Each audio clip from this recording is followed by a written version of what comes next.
Abhijit ভৌমিককে hospital থেকে উদ্ধার করে অভিজ্ঞান আর অখিলেশের খেলা শেষ করল কম্পাস। হ্যাঁ বন্ধুরা, আমরা এমনটাই দেখতে পাব কম্পাস ধারাবাহিকের আগামী পর্বগুলোতে। অখিলেশ যখন বারবার ঋতুকে অপমান করতে থাকে, মায়ের পাশে এসে দাঁড়ায় বিহান।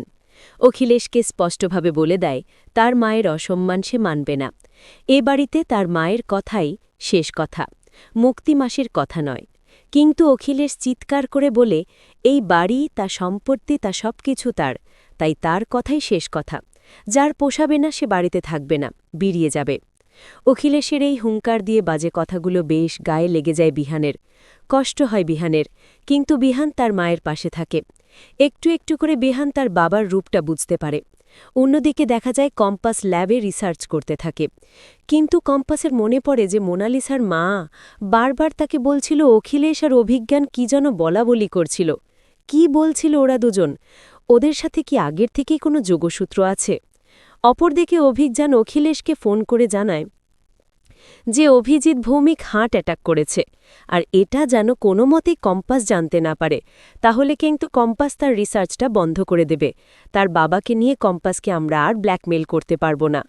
কথাটা আড়াল থেকে শুনে ফেলে মোনালিসার মা, কিন্তু বুঝতে পারে না যে কে হার্ট অ্যাটাক করেছে আর সে কম্পাসের বাবা। সেটা ভাবতে থাকে নামটা যেন কি বলল লোকটির, আর ভৌমিক ওই লোকটি বাকে। অপরদিকে দেখা যায় যে কৌতূহলের বশেই অখিলেশ অভিজ্ঞান কি বলাবলি করছিল সেদিন জানার জন্যই কম্পাস ফোন করে মোনালিসার মাকে এবং জানতে পারে যে সারনেম ভৌমিক এমন একজন ব্যক্তি হার্ট অ্যাটাক করেছে। কম্পাসের সন্দেহ হয় এবং কম্পাস বলে, আন্টি আন্টি তুমি কি অভিজিৎ ভৌমিকের কথা বলছ? নামটা শুনেই মোনালিসার মা বুঝতে পারে যে হ্যাঁ, অভিজিৎ অভিজিৎ নামটাই বলছিল। তার শ্বশুরমশাই অভিজিৎ ভৌমিক হার্ট অ্যাটাক করেছে। এটা শুনেই ভেঙে পড়ে কম্পাস। কম্পাস মোনালিসার মাকে বলে, আন্টি তুমি বুঝতে পারছো না, ওটা আমার বাবা আন্টি।